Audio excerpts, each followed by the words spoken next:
नमस्कार प्यारे बच्चों, स्वागत करती हूँ आप सभी का आपके अपने चैनल वेदांत लर्निंग पॉइंट पे। आज आप सभी के लिए 8th ग्रेड अभ्यास पुस्तिका कक्षा 6 से अंग्रेजी का एक लेसन सॉल्व करवाने वाली हूँ, जो कि बहुत ही ज़्यादा इम्पॉर्टेंट है।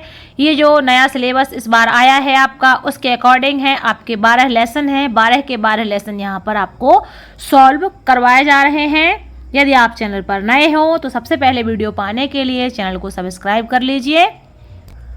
आज का जो लेसन रहेगा वो लेसन रहेगा लेसन 5 द स्टार। इससे पिछले 4 लेसन में करवा चुकी हूँ, प्लेलिस्ट बनी हुई है, वहाँ से आप सारे पिछले लेसन देख सकते हैं।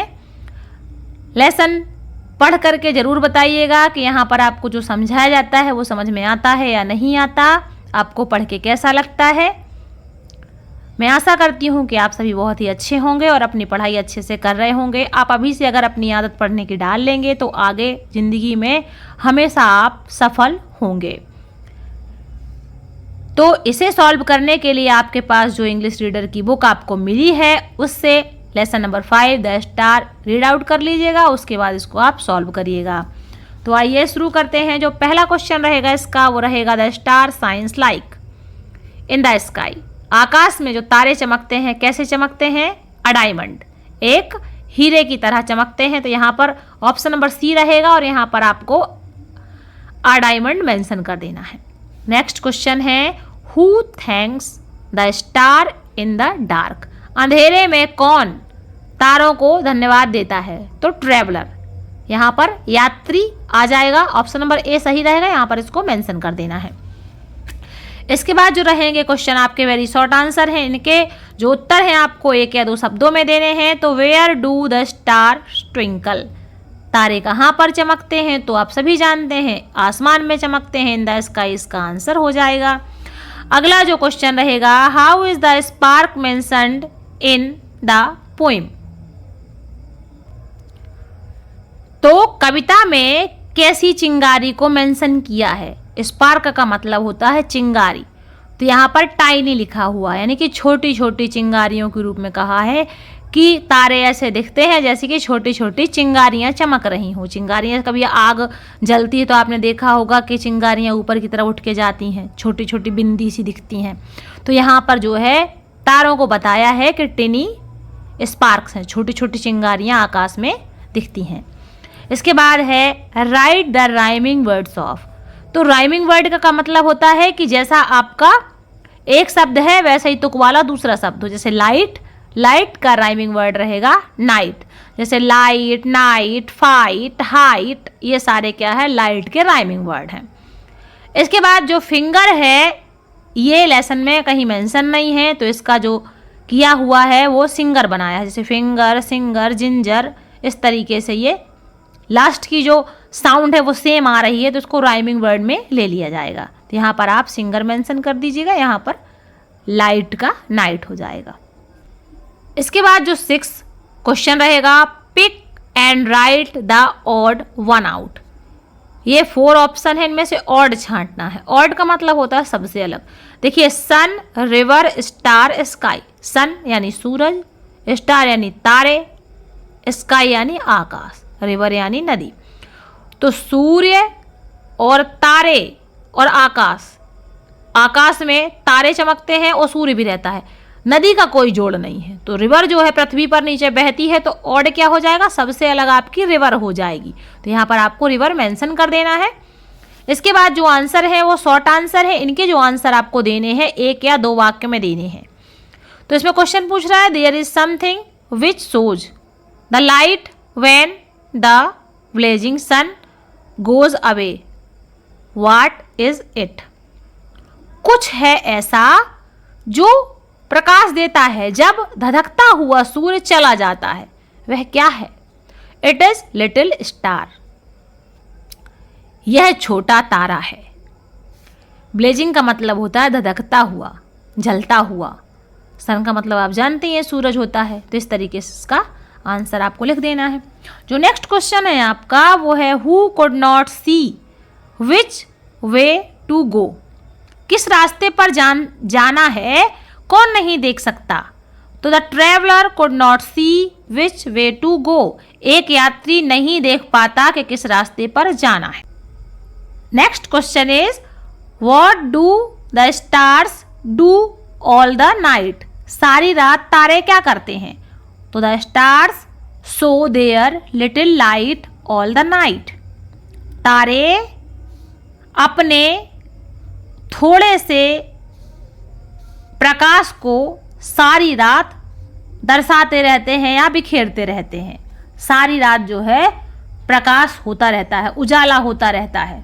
तो ये कौन करता है? ये तारे करते हैं। Next question is 10. Why does the traveller thank the star? यात्री तारों को धन्यवाद क्यों देता है? तो the traveller thanks to the star because if it did not twinkle so he could not see which way to go. यात्री तारों को इसलिए धन्यवाद करता है क्योंकि अगर तारे नहीं चमकते तो उसको नहीं दिखता कि उसे किधर जाना है, जाने का रास्ता कौन सा है, ऐसा यात्री को ना दिखता, इसीलिए वह तारों को धन्यवाद देता है। इसके बाद लॉन्ग आंसर रहेंगे जिसके उत्तर में आपको 5 से 7 वाक्य लिखने हैं। तो क्या है? क्वेश्चन 11 है कि rearrange the lines of the poem and right in the space given below. नीचे जो ये लाइनें दी हुई हैं इनमें आपको लिखना है इस कविता को रीअरेंज करके। तो दिया हुआ है पेज 28 जो आपकी इंग्लिश रीडर है उसमें स्टैंजा 2।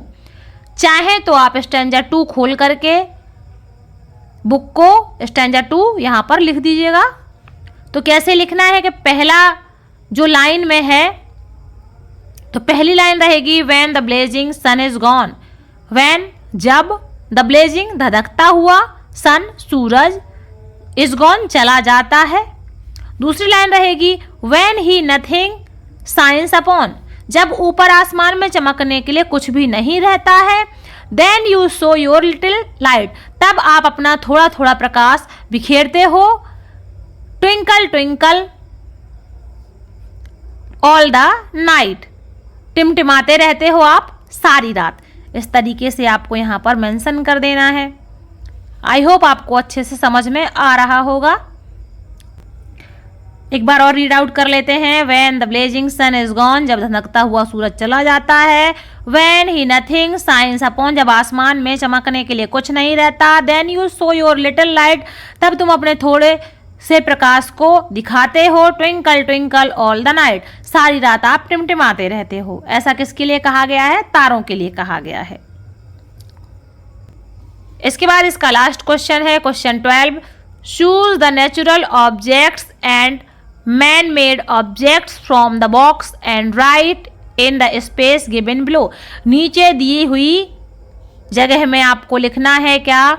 इस बॉक्स में दिया हुआ है कुछ चीजें ऐसी जो मानव द्वारा बनाई गई हैं, यानी कि हमने और आपने निर्मित की हैं, लोगों ने निर्मित की हैं, और कुछ ऐसी हैं जो कि प्रकृति ने बनाई हैं, जो स्वतः ही बनाई गई हैं, जो भगवान के द्वारा बनाई गई हैं, आप कह सकते हो, जो प्राकृतिक हैं.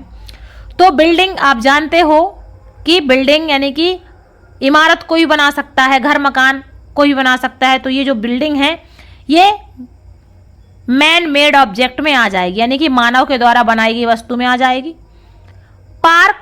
पार्क भी हम लोग पेड़ पौधे लगा करके अच्छे से बनाते हैं, तो पार्क भी आपका मैन मेड ऑब्जेक्ट में आ जाएगा. बलून, जो गुब्बारे होते हैं आप जानते हो, इनको भी मानव ही बनाते हैं, तो यहाँ पर बलून आ जाएगा.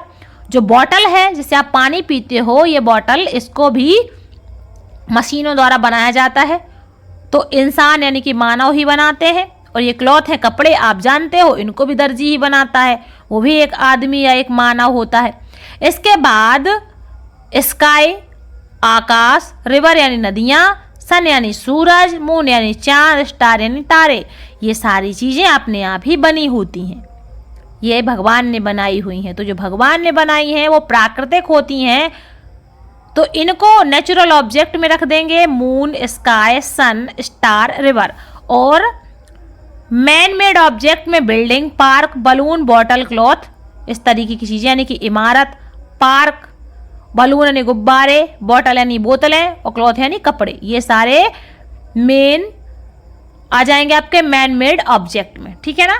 तो इसी के साथ ही ये लेसन आपका पूरा हुआ। आई होप आपको अच्छे से समझ में आ गया होगा। कमेंट करके जरूर बताएं कि लेसन आपको कैसा लगा। मिलते हैं नेक्स्ट लेसन 6 द टेस्ट में। तब तक के लिए आप सभी का धन्यवाद। आप सभी का दिन शुभ हो।